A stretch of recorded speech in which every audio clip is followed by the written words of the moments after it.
Today we're in week 4 of a preaching series addressing the question of how we go about living a good life, as you just saw. I just don't think you can show up in the world as a thoughtful human being without at least some consideration of this question. And as I've mentioned in previous weeks, this question is addressed by every major world religion and philosophy. In the Christian tradition, we find this clearly addressed in the wisdom literature of the Bible, books from the Hebrew text. For the past 3 weeks, we made our way through the book of Proverbs, thinking about a good name, a good mind, a good community. But today, the lectionary invites us to turn toward a book of the Bible we rarely read in worship. It's the book of Esther. It invites us to think about how living a good life means finding a good cause, something you care about and believe in so deeply that you would risk everything. When I was in college, I had a part-time job tutoring the men's basketball team in Old Testament. That is a strange sentence. That experience was everything you would imagine and probably more. And the book of Esther is one when, after I talked through the plot line, those very tall, bored men would sit up and look at me incredulously. That's in the Bible? It most certainly is. The scripture passage you heard today is only a small part of an incredible story that rivals any modern soap opera. Just try to imagine a scenario like this one. A vulnerable woman with a troubling secret decides to risk everything in an attempt to stop a brutal man from carrying out a deeply destructive plan.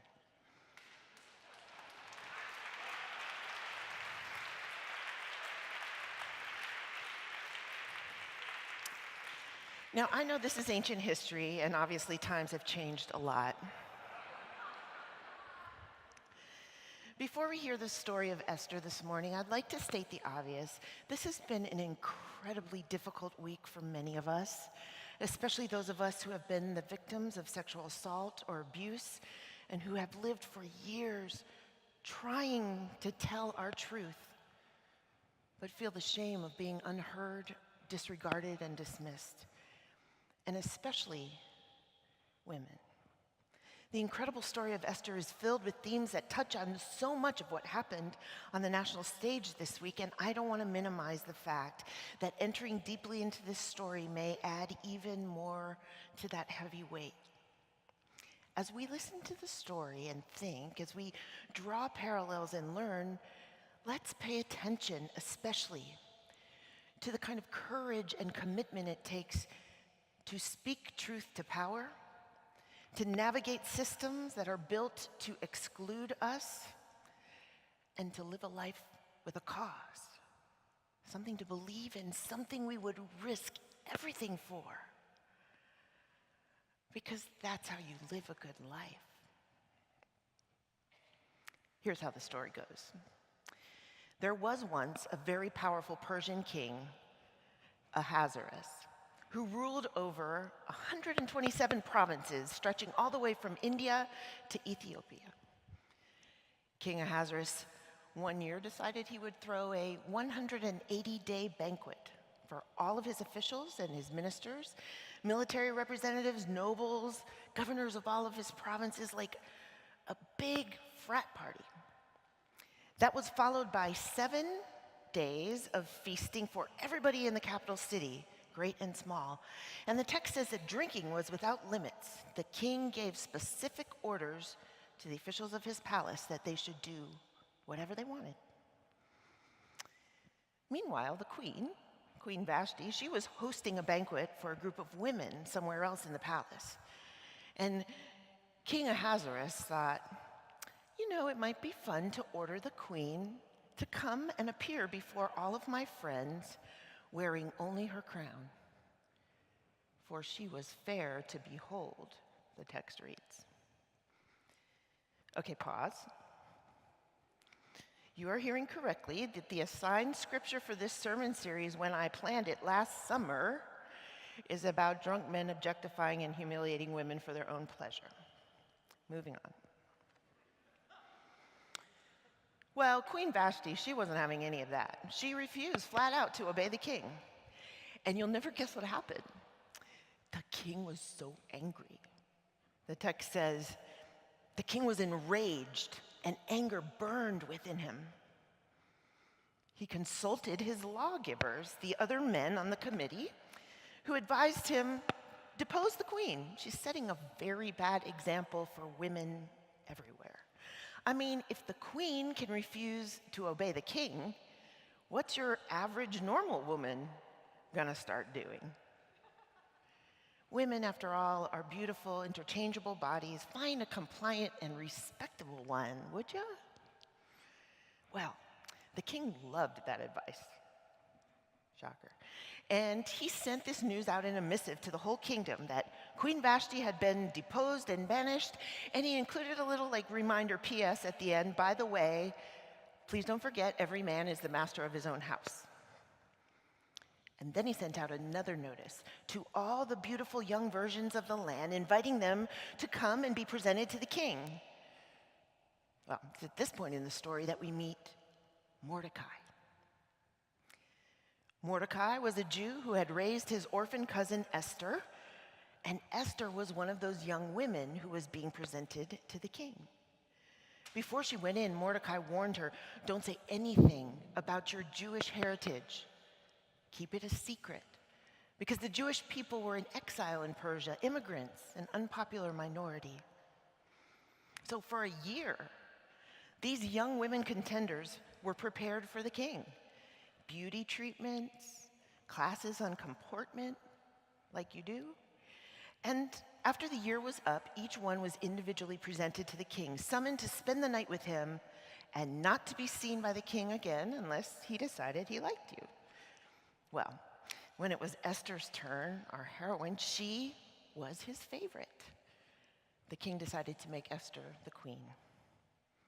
Now, at some point after Esther was crowned, her uncle Mordecai was hanging out by the front gates of the city, keeping a close eye on his cousin, and he happened to overhear a plot to assassinate the king.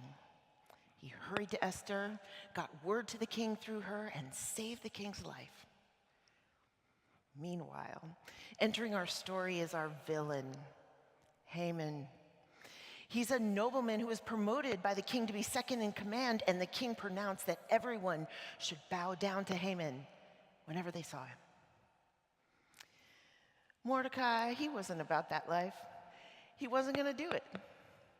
And Haman was so enraged. To get back at Mordecai, he started speaking hateful nonsense about an entire race of people and manipulated the king into condemning all the Jews in the land.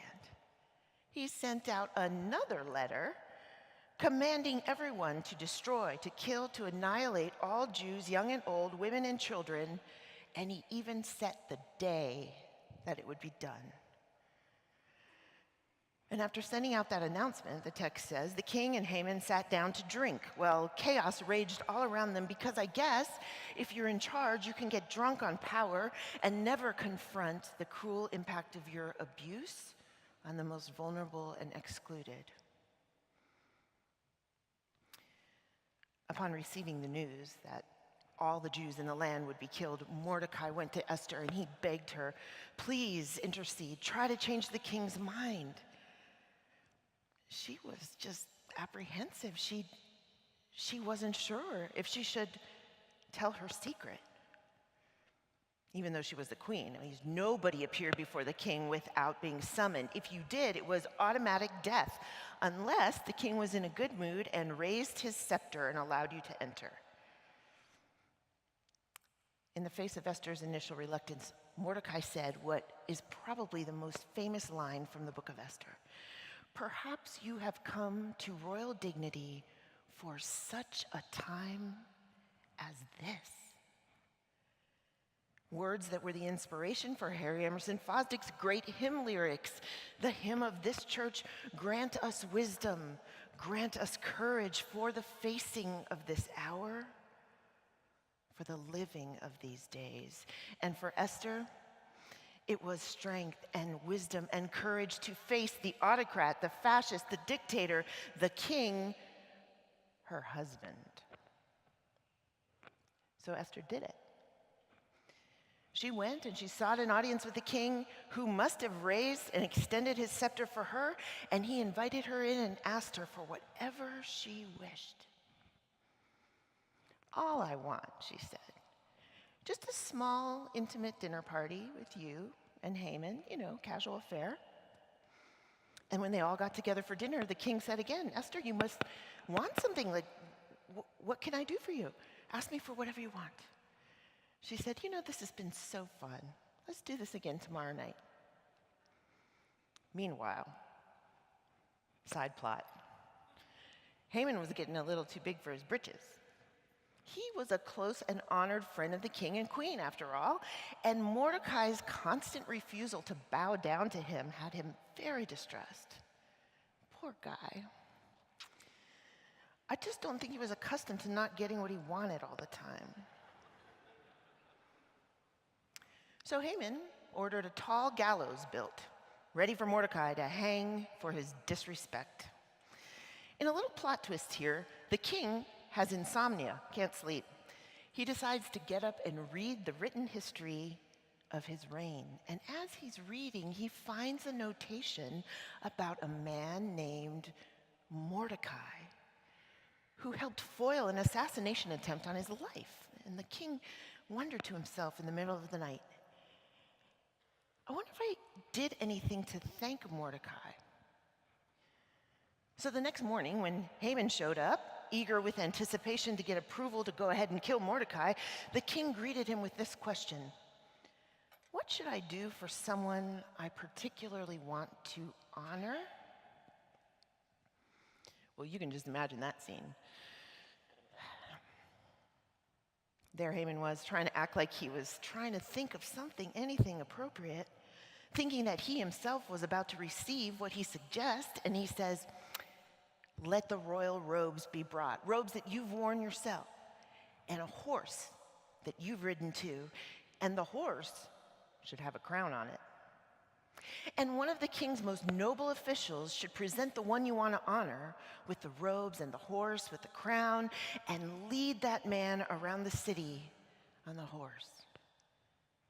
The king said, "I love that idea." "Well, you, Haman, you're my noble official. Please do just as you've said for Mordecai." The next day, at the second dinner party, the king asked Esther again, "Tell me what you want. I'll give you whatever you want, up to half of my kingdom." So she took a deep breath and summoned her courage, and she finally told her secret. Secrets, when we hold on to them long enough, cause so much pain. The deep and unrelenting pain of not being able to be who you really are. But telling the truth by contrast, well, that's powerful. Esther said, "I'd like to ask you to spare my life," which confused the king until she said, "I'm a Jew. And I'm a victim of a vicious scheme by none other than," and the king was like, Who? Who wants to kill my queen?" And then if Reverend Robeson were here, she would put some fancy music behind, like dun dun dun dun. Oh, maybe Chris could do that. Haman. The king was furious. He went out into the garden, and Haman stayed to beg Esther for his life, the text reads. But when the king returned, was Haman begging? No, it says he was reclined on the couch where Esther was sitting. And the king was like, "Seriously? Would you even assault my queen in the presence of my own house?" Haman was hanged from the gallows that he'd built to hang Mordecai, and the Jewish people were saved by the courage of Queen Esther The end. This is a great Sunday school story. The brave queen who saved a people. When you look a little closer, though, there are a few issues here. Nobody really knows the exact historical context of the book or whether the story is even true. But here it is, presented to us, assigned to us as our holy text for today. And the women. Queen Vashti refuses to be objectified and she loses her crown. Esther steps into her place, navigating a system that's abusive and misogynistic. There is nothing about this story that honors or empowers women. They're forced to live and behave at the whims of powerful men, disposable, without agency. You know, there are only two books in the Bible who are named after women. One is Esther, the other is, Bible scholars, Ruth? Yes. And there was a great controversy about whether the book of Esther should be included in the Bible at all. At first glance, it doesn't really seem to have anything to do with God. For all the talk about Jewish identity and the importance of the Jewish people, commentators will note there's nothing really religious that goes on in the book of Esther at all. This is just a story about a terrible situation in which a powerless woman decides to risk everything to tell her truth. This is a highly political story, and God never shows up. God's not a character. The Jewish people were saved not by God's presence or intervention, but by the courage of a woman.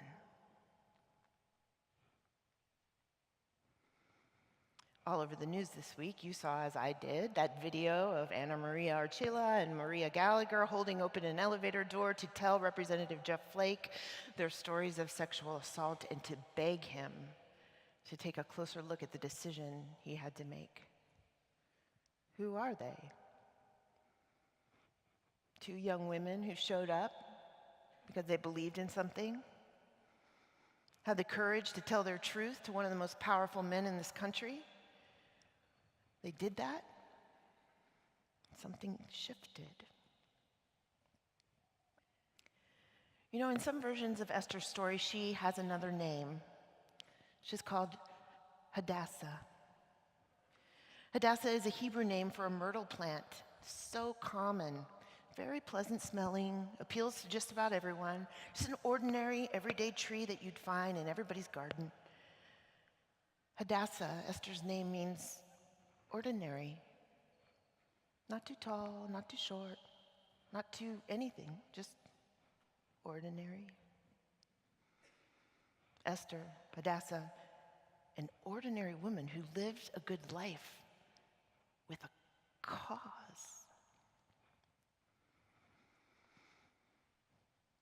The message of this text seems clear to me today. This world needs people whose hearts are passionate and whose lives are committed to a good cause, something bigger than themselves, something that can change the world. If you thought for a minute about your life, what would you say you stand for? Do you have a cause? If you need one, you have only listened to the wisdom on the screen earlier today. Imogene B. Stamper says, it's love. It's courageous, truth-telling love. Love for ourselves, love for others, love for the whole world that results in justice and goodness and grace. What would happen if you and I lived with that kind of courage and passion?